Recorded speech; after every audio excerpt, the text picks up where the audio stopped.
नमस्कार दोस्तों, दिग्विजय शर्मा एकेडमी में आपका स्वागत है। आज हम human I and the colourful world के एमसीक्यूज करने वाले हैं। ये पार्ट 2 है हमारा। पार्ट 1 में हमने इससे रिलेटेड कॉन्सेप्ट और थ्योरी पढ़ी थी, तो अगर आपने वो नहीं देखा तो आप उसको देखिए पहले।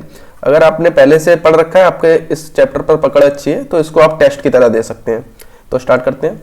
पहला क्वेश्चन है, a person went for a medical checkup and found that the curvature of his eye lens is increasing. तो एक मेडिकल चेकअप पर एक पर्सन गया, तो उसकी आई लेंस का जो कर्वेचर है वो इंक्रीज कर रहा है। तो ये इसको कौन सा डिफेक्ट है? Which defect is he likely to suffer from? Myopia, cataract, presbyopia या हाइपरमेट्रोपिया। तो आई लेंस का जब कर्वेचर इंक्रीज होता है हमारा, ये मायोपिया वाले में होता है, ठीक है। तो मायोपिया में हमारा आई लेंस का कर्वेचर इंक्रीज होता है। ए इसका करेक्ट आंसर हो जाएगा। A person gets out in the sunlight from a dark room, how does his pupil regulate and control the light entering in the eye. तो कोई person है, वो डार्क रूम से क्या है, सनलाइट में चला गया एकदम से, ठीक है। तो देखिए आई जो होती है हमारी, उसमें ये बीच वाला एक काला पार्ट होता है, इसको हम प्यूपिल बोलते हैं। जो लाइट होती है इसी के अंदर से आती है, ठीक है। इसके आसपास एक ऐसे पार्ट होता है, ये जो हमारी आई के कलर के लिए, कलर इसी से पता चलता है। तो इसको आइरिस बोलते हैं, इसको आइरिस बोलते हैं, इसको प्यूपिल बोलते हैं, ठीक है। तो ये कह रहे हैं प्यूपिल किस तरीके से रेगुलेट होगा? Size of pupil will decrease. अच्छा, यहां पर देखिए डार्क रूम से क्या है, हम सनलाइट में जा रहे हैं। तो एकदम से सनलाइट में क्या है, बहुत सारी यहाँ पर सनलाइट आने वाली है, लाइट आने वाली है। तो प्यूपिल क्या है, छोटा हो जाएगा। ये जो है आइरिस इसको रेगुलेट करती है, ताकि उससे हम कंट्रोल कर सके लाइट कितनी आनी है या नहीं आनी है, ठीक है। तो यही प्यूपिल जो है वो बड़ा भी हो सकता है, ठीक है।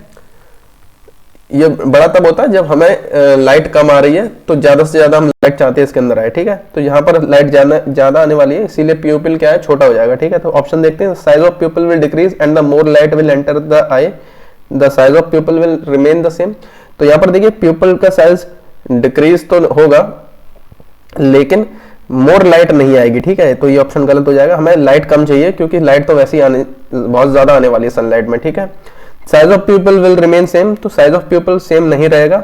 Size of pupil will decrease and the less light will enter the eye. तो ये ऑप्शन करेक्ट हो जाएगा, क्योंकि हम सनलाइट में आने वाले, तो हम ये नहीं चाहते कि ज्यादा से ज्यादा सनलाइट हमारी आंखों में आए। उससे क्या होगा, हमें कोई फॉल्ट हो सकते हैं, दिक्कत हो सकती है, ठीक है। तो ऑप्शन डी इसका करेक्ट आंसर हो जाएगा।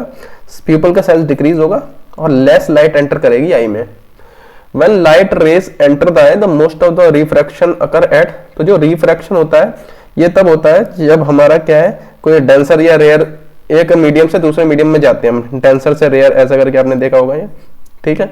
तो हमारा जो बाहर का एयर जो होती है वो रेयर मीडियम में आती है। एयर से जब हम आई के तरफ जाते हैं, तो यहाँ पर सबसे ज्यादा जो डिफरेंस आता है हमारा जो मीडियम में, ठीक है। तो ये आंसर इसका हो जाएगा outer surface of cornea. Cornea outer most layer होती है आई की। तो यहां पर भी हम क्या है, एयर जो कि रेयर मीडियम से आई की तरफ एंटर कर रहे हैं डेंसर मीडियम में, तो यहीं पे सबसे ज्यादा रिफ्रैक्शन अकर करेगा, outer surface of the cornea. In which part of the human I is the image of an object is found. तो इमेज ह्यूमन आई में कहां पर बनती है? Iris, प्यूपिल, retina, cornea. तो इमेज जो है वो रेटिना में बनती है।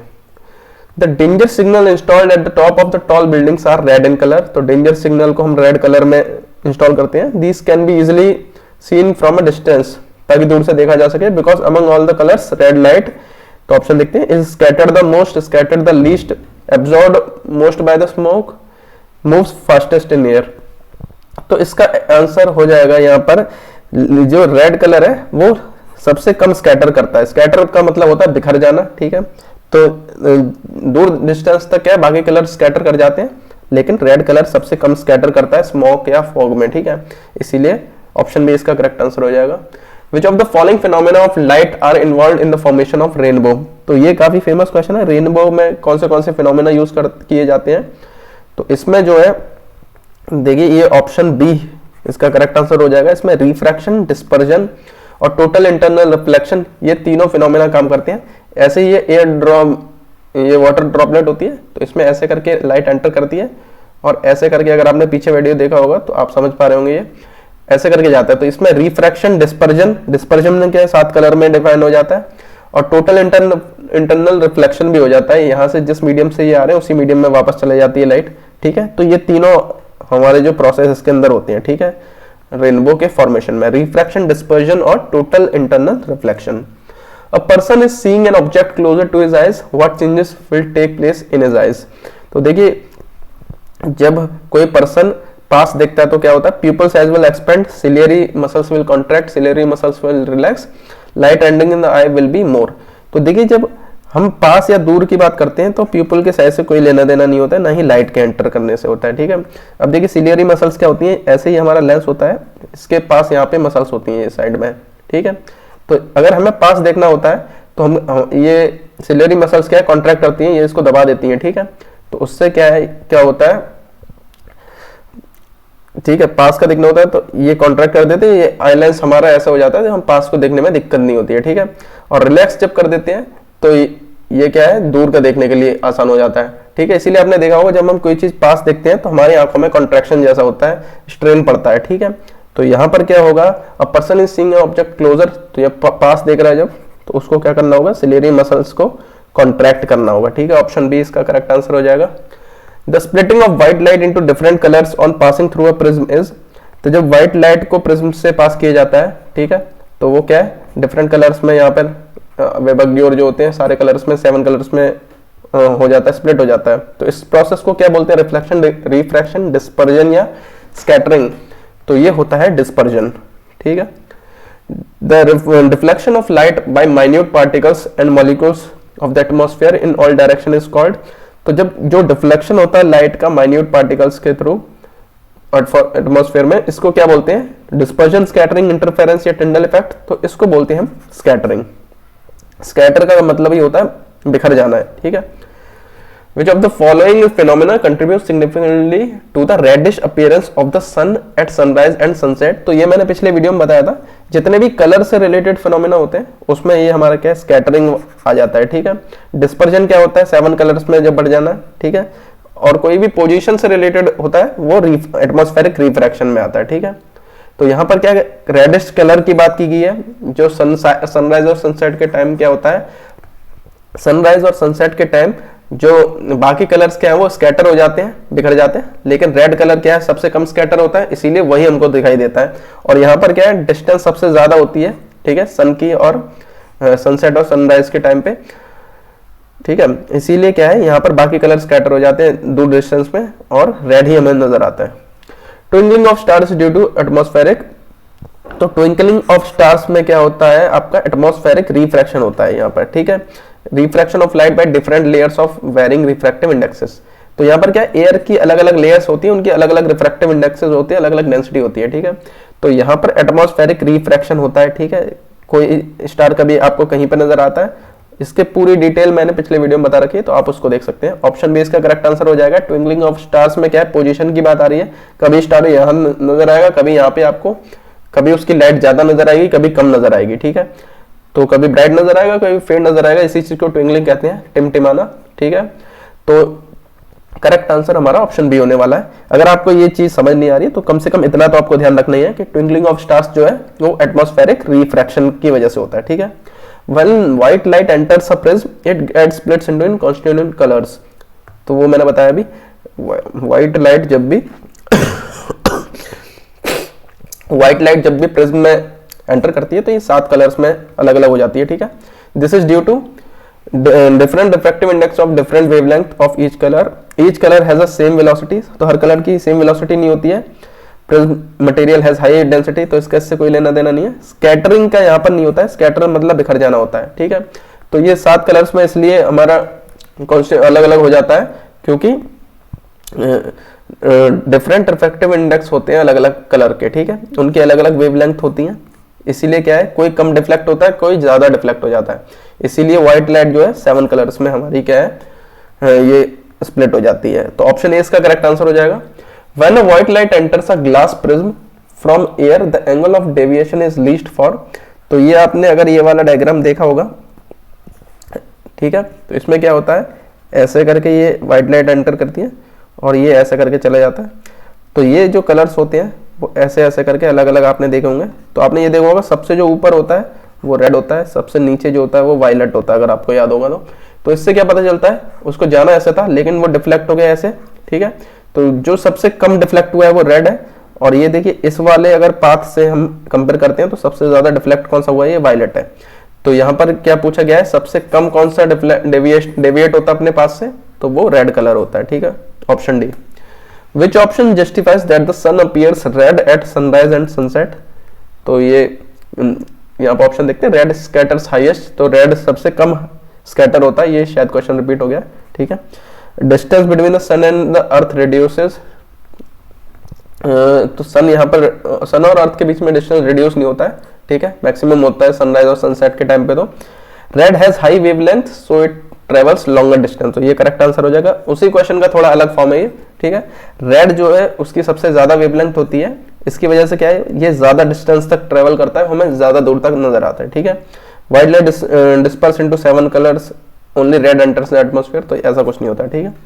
तो ऑप्शन सी इसका करेक्ट आंसर हो जाएगा यहाँ पे। At noon the sun appears white as, तो देखिए जो नून होती है यहाँ पर ये अर्थ है, सन यहाँ पे है, नून पे ये यहाँ पे हो जाता है, ठीक है।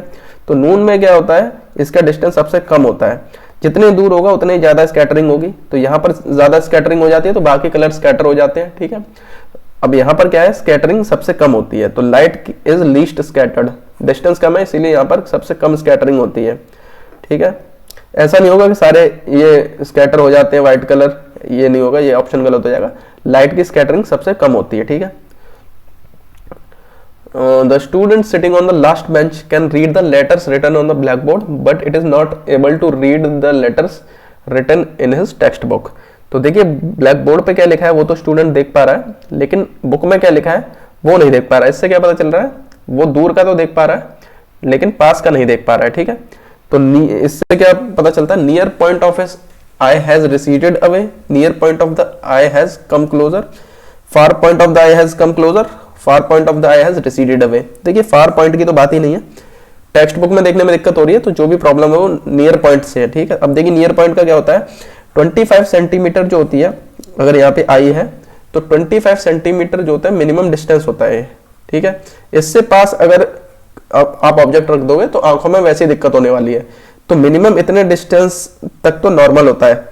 लेकिन किसी को अगर 25 सेंटीमीटर पे भी अगर चीज नहीं नजर आ रही है क्लियरली, उसका मतलब क्या है, उसका जो नियर पॉइंट है वो दूर जा चुका है। अब उसको 25 की जगह हो सकता है 30 या 40, यहाँ पर क्लियर नहीं नजर आ रहा है, 40 से जैसे 35 तक भी आ जाता है तो उसको दिक्कत होने लग जाती है, जो नॉर्मली लोगों को 25 से पास आने में होती है, ठीक है। तो यहाँ पर क्या होता है, उसका नियर पॉइंट जो है वो रिसीड अवे हो चुका है, उसका दूर जा चुका है नियर पॉइंट, ठीक है। इसीलिए ऑप्शन ए इसका करेक्ट आंसर हो जाएगा। The clear sky appears blue because, sky blue क्यों नजर आता है, तो ये मैं बता चुका हूँ, जितने भी कलर वाले फिनोमिना होते हैं वहां पर आप स्कैटरिंग वाला कॉन्सेप्ट लगा सकते हैं, वहां पे स्कैटरिंग होती है, ठीक है। स्कैटरिंग ये रीजन होता है उसका, blue light gets absorbed in the atmosphere, ultraviolet radiation are absorbed in the atmosphere, violet and blue lights get scattered more than the light of all other colors by the atmosphere। तो देखिए यहाँ पे scattering वाला phenomena आ चुका है, तो option सी ही इसका correct answer हो जाएगा, ठीक है। Light of all other colours is scattered more than the violet, तो यहाँ पर देखिए बाकी कलर ज्यादा स्कैटर नहीं होते हैं, सबसे ज्यादा स्कैटर वायलेट और ब्लू होता है, ठीक है, इसीलिए ब्लू नजर आ रहा है, ठीक है। तो यही इसका करेक्ट आंसर हो जाएगा, बाकी कलर्स ज्यादा स्कैटर नहीं होते, ये ज्यादा स्कैटर होते हैं, ठीक है। Which of the following statement is correct regarding propagation of light of different colors of white light in air, ठीक है। तो ये ध्यान रखना है, यहाँ पर एयर की बात हुई है, ठीक है। तो which of the following statement is correct regarding propagation of light, तो red light moves fastest, blue light moves faster than green light, all the colors of the white light move with the same speed, yellow light moves with the mean speed as that of a red and violet light, ठीक है। तो यहां पर देखिए जो speed of light होती है, speed of light होती है वो डायरेक्टली प्रोपोर्शनल होती है आपके वेवलेंथ से, ठीक है। तो हम जानते हैं रेड कलर की वेवलेंथ सबसे ज्यादा होती है, इसीलिए रेड कलर जो होगा उसकी वेवलेंथ वो सबसे फास्टेस्ट मूव करेगा, उसकी स्पीड सबसे ज्यादा होगी किसी भी मीडियम में, ठीक है, ये सब मीडियम के लिए काम करेगा। The bluish colour of water in deep sea is due to, तो देखिए ब्लू कलर वाटर का सी का क्यों होता है, ठीक है। तो ये presence of algae and other plants found in water, reflection of sky, scattering of light, absorption of light by sea, तो ये मैं बता चुका हूँ। कलर जितने भी कलर से रिलेटेड फिनोमेना होंगे वहां पर क्या स्कैटरिंग वाला ही आंसर होगा, ठीक है। तो ऑप्शन सी इसका करेक्ट आंसर होगा। The focal length of the eye lens increases when eye muscles are, तो देखिए ये काफी अच्छा क्वेश्चन है। तो देखिए नॉर्मली आपकी आई का लेंस ऐसे है, ठीक है। अब यहां पर सिलियरी मसल्स होती हैं जो क्या इसको कॉन्ट्रैक्ट या रिलैक्स करती हैं, ठीक है। अब देखिए फोकल लेंथ क्या होते हैं, ऐसे नापी जाती है, ये इसकी फोकल लेंथ है। तो ये नॉर्मल केस में ये रिलैक्स है जब, तो ऐसा है, ठीक है। जब इसको कॉन्ट्रैक्ट कर दिया जाएगा, कॉन्ट्रैक्ट यानी क्या है, इधर से फोर्स लगाया जाएगा, ये सिलियरी मसल्स दबाएंगे इसे, तो ये क्या कुछ इस तरीके का हो जाएगा, ठीक है। यहाँ से चौड़ा हो जाएगा और ये कम हो जाएगा। तो इसमें क्या हो रही है, देखिए इसकी फोकल लेंथ क्या हो रही है, फोकल लेंथ इसकी कम हो रही है, ठीक है। फोकल लेंथ क्या है यहाँ पर कम हो चुकी है, ठीक है। तो यहाँ पर क्या कॉन्ट्रैक्ट किया गया इसे। तो अभी देखते हैं फोकल लेंथ हमें इंक्रीज कब होगी, ठीक है। तो रिलैक्स्ड लेंस, अब यहाँ पर ये देख सकते हैं ये वाला लेंस क्या है, ये थिन है और ये थिक है, ठीक है, थिक है ये, यहाँ पर ये थिक है, ठीक है, ये थिन है, पतला ये वाला। तो यहाँ पर फोकल लेंथ ज्यादा है, तो जब ज्यादा होगी तो वो केस कौन सा होगा, रिलैक्स वाला और थिन वाला। तो relax and lens and become thinner, तो यही इसका ऑप्शन हो जाएगा। कॉन्ट्रैक्ट लेंस में और थिक वाला, ये वाला ऑप्शन गलत होगा, और रिलैक्स के साथ तो थिक होगा ही नहीं, तो ये भी गलत हो जाएगा। और कॉन्ट्रैक्ट के केस में थिन नहीं होने वाला, तो ये भी गलत हो जाएगा। तो रिलैक्स होना चाहिए लेंस और थिनर होना चाहिए, यही इसका करेक्ट आंसर हो जाएगा। तो ऑप्शन ए इसका करेक्ट आंसर हो जाएगा, ठीक है। Which of the following statement is correct? A person with myopia can see distant objects clearly. तो मायोपिया में दिक्कत यही होती है कि दूर की चीज नजर नहीं आती है, तो ये ऑप्शन तो गलत है, ठीक है, उल्टा बताया जा रहा है इसमें। A person with hypermetropia can see nearby objects clearly, तो ये भी उल्टा बता रखे हैं। हाइपरमेट्रोपिया में आपको पास का नजर नहीं आता है, यहाँ पर लिखा है नियर बाई ऑब्जेक्ट्स क्लियरली देख सकते हैं, तो ये भी गलत है। A person with myopia can see near by object, तो ये सही नजर आ रहा है। मायोपिया में आप पास का देख सकते हैं, दूर का नहीं देख सकते हैं। Person with hypermetropia can not see distant objects clearly, तो हाइपरमेट्रोपिया में पास की दिक्कत होती है, दूर की दिक्कत नहीं होती है, तो इसीलिए ये ऑप्शन गलत हो जाएगा। तो चारों ऑप्शन में से ये ऑप्शन सी हमारा करेक्ट नजर आ रहा है, ठीक है। तो ऑप्शन सी आंसर हो जाएगा। A student traces the path of a ray through a glass prism for 4 different values of angle of incidence and on analyzing diagrams he is likely to conclude that the emergent ray, तो देखिए ये वाला जो हमने देखा था prism, यहाँ पर कहाँ पे दे रखा है, ग्लास प्रिज्म में जो एक्सपेरिमेंट किया था, तो हमने ये डायग्राम बना रखा था, ठीक है। ऐसे करके इंसिडेंट रे आती है, ये रिफ्रैक्टेड रे होती है, उसके बाद ये वाली जो है इमरजेंट रे होती है। इंसिडेंट रे, रिफ्रैक्टेड रे, इमरजेंट रे, ठीक है। तो ये कहा गया है कि जो इमरजेंट रे होगी वो इंसिडेंट रे के क्या होगी, हमेशा पैरेलल होगी, परपेंडिकुलर होगी, पैरेलल टू रिफ्रैक्टेड रे होगी, या फिर always bend at an angle to the direction of incident ray.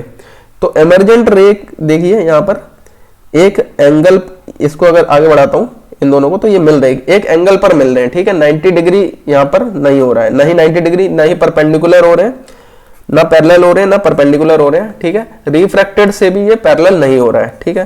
तो ये क्या है, एक एंगल पर मिल रहे हैं, always bend at an angle to the direction of incident ray.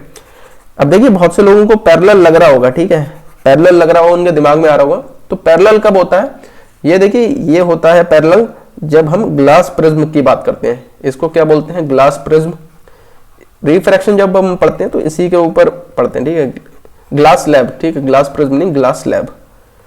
तो यहां से देखिए रेयर से डेंसर की तरफ आता है, तो ये क्या है, नॉर्मल की तरफ बेंड हो जाता है, और जब इधर से ये जाता है तो अवे फ्रॉम नॉर्मल हो जाता है, ठीक है, डेंसर से रेयर।